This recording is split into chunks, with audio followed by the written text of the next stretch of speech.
The Galactic Council chamber fell silent as Commander Oreo of the Zenthri fleet displayed the holographic evidence before the assembled delegates. Crystalline beings, energy entities, and mechanical consciousnesses all leaned forward, their attention fixed on the impossible data. These readings must be corrupted, insisted Ambassador Krelther, his luminescent form flickering with disbelief. Humans are folklore, children's tales told across 1,000 systems. Oreo's mandibles clicked in what his species considered a grim smile. I thought so too, Ambassador. Until 3 solar cycles ago when Mary changed everything. The hologram shifted, displaying a desolate mining colony on the outer rim. The Dravesh horde had swept through the sector like a plague, consuming everything in their path. 11 species had fallen before their relentless advance. The Council's finest battalions had been decimated. Retreat seemed the only option. That was when she appeared. Mary had arrived in a vessel so ancient that its design predated most civilizations in the database. She claimed to represent Earth, a planet whose coordinates matched legends from the First Age stories, dismissed as mythology for millennia. The Council's military advisors had laughed. Oreo remembered laughing too. One soldier, the war marshal, had scoffed. One primitive, claiming she could turn the tide. But Mary had stood before them, barely reaching Oreo's thorax, her species' soft exterior armor seeming laughably inadequate. Yet her eyes, those strange, forward-facing eyes, held something Oreo had never seen before. Something terrifying in its intensity. "Give me the front line," she had said simply. The Council, desperate and out of options, agreed. What did they have to lose? The Dravesh would consume her like they had consumed thousands before. At least it would buy them time to evacuate. Oreo had insisted on accompanying her, partly from curiosity, partly from something resembling guilt. He wouldn't let this strange creature die alone. The mining colony of Threshold 7 was their destination. The Dravesh had surrounded it, their bioships pulsing with hunger. 300,000 colonists trapped inside, hours from extinction. The Council's evacuation fleet wouldn't arrive in time. Mary had examined the tactical display in silence, her fingers those remarkable 5-digit appendages dancing across the controls with precision. That startled Oreo. She was analyzing attack patterns, calculating trajectories, assessing weaknesses that the Council's best strategists had missed. They hunt like pack predators, she observed, but they've never encountered a persistence predator before. Oreo didn't understand. Not then. Mary had requested only basic equipment, a standard combat exosuit, adapted for her unusual physiology. No heavy weapons, no fleet support, just herself and what she called human ingenuity.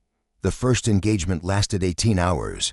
Oreo watched from orbit, his sensors barely able to track her movements. Mary didn't fight like any warrior he'd ever observed. She didn't meet the Dravesh head-on. Instead, she moved through the battlefield like water, appearing where they didn't expect, striking where they were vulnerable, then vanishing before they could retaliate. The Dravesh, accustomed to opponents who tired, who needed rest, who eventually broke, found themselves facing something unprecedented. Mary didn't stop. When her suit's power depleted, she continued on foot. When her weapons ran dry, she improvised with salvaged equipment. When injured, she bound her wounds and kept fighting. Humans don't have regenerative capabilities, Oreo had whispered to himself, watching in horror as she continued despite injuries that would have killed most species. How is she still moving? The answer came during the 36th hour of continuous combat. Mary had cornered a Dravesh war beast in the colony's central plaza, her body swaying from exhaustion and blood loss. The creature, 3 times her size, prepared to deliver the killing blow. Oreo had started composing the memorial tribute in his mind. Then Mary looked up at the creature, and she smiled. That smile haunted Oreo's dreams even now. It wasn't triumph or madness. It was the expression of a species that had climbed from the bottom of their world's food chain to its apex, a species that had survived ice ages, plagues, and countless wars against themselves, a species that had turned persistence into an art form. The Dravesh warbeast recognized something in that moment. Some primal understanding passed between predator and prey, except the roles were suddenly, horrifyingly reversed. The creature fled. By the 48th hour, the impossible had occurred. The Dravesh horde, undefeated in 11 sectors, withdrew from Threshold 7, not because they were defeated. Mary was just one individual against thousands, but because they had encountered something that violated their understanding of warfare. They had met a human. Mary had collapsed the moment the last Dravesh ship left orbit. Oreo had rushed to her side, calling for medical assistance. As the medics worked, she had looked up at him with those strange, determined eyes. "We're not myths, Commander," she whispered. "We're just very, very stubborn." The hologram in the council chamber faded. Oreo looked around at the assembled delegates, their earlier skepticism replaced with something between awe and terror. "Earth has sent word," Oreo announced. "They're willing to join the Galactic Council. They're willing to help us fight the Dravesh." "How many soldiers can they provide?" asked the War Marshal, his voice shaking slightly. Oreo displayed the final image: Earth, a blue marble in the darkness, teeming with 8 billion humans.